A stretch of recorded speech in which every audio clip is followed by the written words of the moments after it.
Oke, jadi di video kali ini kita akan coba bahas radio kontrol untuk pemula tentang cara memilih transmitter, receiver, ESC, motor, dan lain-lain. Pokoknya semua yang berhubungan dengan radio kontrol. Dan mengingat saya sendiri juga pemula, jadi mungkin kita bisa belajar bersama di video kali ini. Oke, langsung saja kita mulai. Oke, pertama-tama ini ada transmitter, kemudian receiver, kemudian baterai, terus servo, kemudian ESC, dan yang terakhir motor. Dan mungkin itu aja komponen yang diperlukan untuk membuat radio kontrol. Selanjutnya kita ke transmitter. Di sini untuk komunikasi antara transmitter dan receiver itu dia menggunakan frekuensi sebesar 2,4 GHz. Dan untuk modulasinya ada beberapa macam seperti PWM, PPM, S-Bus, dan lain-lain. Nah, kemudian untuk receiver yang biasa digunakan itu biasanya dia menggunakan sistem modulasi PWM seperti ini, yang mana tiap channel dia terdapat 3 buah pin yang terdiri dari pin signal, kemudian pin positif, dan pin negatif atau ground. Dan di sini kalian nggak perlu khawatir saat terbalik atau salah pemasangan, soalnya pin positifnya itu ada di tengah. Jadi misalnya kalian salah atau terbalik dalam pemasangan, komponen tersebut hanya tidak bekerja, bukannya rusak. Oke, selanjutnya kita ke baterai. Nah, di baterai itu biasanya ada istilah 1S, 2S, 3S, dan seterusnya. Nah, nilai S itu adalah nilai tegangan atau nilai tegangan per sel. Biasanya 3,7 volt, yang berarti kalau 1S itu nilai baterainya adalah 3,7 volt, kemudian kalau 2S itu 3,7 kali 2, jadi 7,4 volt. Kemudian ada lagi istilah C atau discharge capacity, atau kapasitas keluaran arus maksimal. Jadi misalnya kalau kalian punya baterai dengan kapasitas 1500 mAh, kemudian dengan nilai 20C, itu artinya baterai tersebut mampu mengeluarkan arus sebesar 1500 kali 20 kalinya, atau sekitar 30.000 mAh, atau sekitar 30 ampere. Jadi kalau misalnya baterai ini kalian gunakan untuk nerbangin drone atau pesawat yang untuk daya motornya sendiri itu kurang lebih sekitar 20-30 ampere, mungkin baterai ini udah habis sebelum 1 jam, soalnya kalian paksa ke arus maksimumnya. Oke, part selanjutnya adalah servo. Nah, servo ini digunakan untuk membelokkan sesuatu, seperti steering pada roda depan untuk mobil radio kontrol, atau flap pada pesawat atau aileron pada pesawat. Dan untuk ukurannya sendiri berbeda-beda, seperti yang ini servo 9 gram, kemudian yang ini servo 25 gram. Oh ya, untuk 9 sama 25 gram itu bukan berat dari servonya, tapi dari torsi yang dihasilkan dari servonya ini, torsi dari belok-beloknya ini.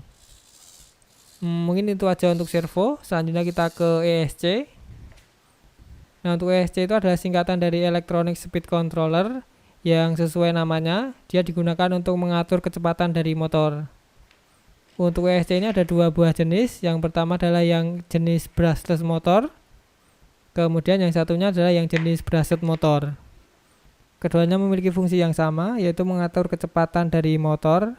Cuman bedanya hanya di motor yang digunakan. Kalau brushless motor itu dia tidak menggunakan sikat, kalau yang brushed motor itu dia menggunakan sikat. Oh ya, dan untuk daya ESC itu harusnya lebih besar dari motor yang kalian gunakan. Jadi misalnya kalian punya motor dengan daya 20 ampere, kalian harus menggunakan ESC yang lebih besar dari 20 ampere. Misalnya 25 ampere atau 30 ampere. Kemudian untuk fitur lainnya di ESC ini adalah baterai eliminated circuit atau BEC, yang fungsinya adalah menurunkan tegangan dari baterai berapapun itu ke 5 volt. Yang nantinya bisa kalian gunakan untuk sumber tegangan dari receiver sama servo. Tapi nggak semua ESC ada fitur tersebut, jadi sebelum membelinya kalian sebaiknya cek terlebih dahulu. Oke, selanjutnya kita ke motor. Dan di motor itu biasanya ada label kV. Nah, itu adalah nilai RPM per volt. Jadi misalnya kalau di sini tertulis 1000 kV, itu berarti motor ini mampu berputar sebanyak 1000 RPM jika dikasih tegangan 1 volt. Kemudian untuk label A2212 ini adalah label dari produsen, dan ini untuk tiap vendor itu beda-beda, jadi ini nggak bisa dijadikan patokan. Selanjutnya untuk label T, di sini ada tertulis 13T. T itu adalah jumlah kumparan atau pole yang ada di dalam motornya.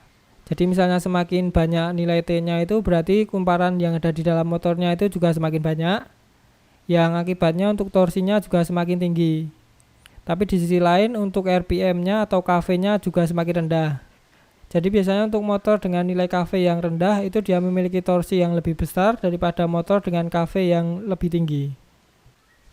Oke, kita lanjut ke rangkaian. Jadi untuk rangkaian radio kontrol ini sebenarnya cukup simpel.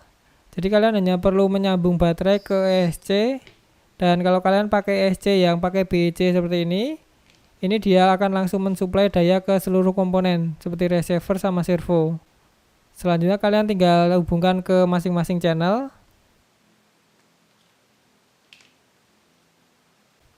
Dan untuk model yang punya saya ini dia punya 6 buah channel. Yang untuk channel satunya itu yang ini. Kemudian channel 2 yang ini. Terus yang ini untuk channel 3. Dan yang ini untuk channel 4.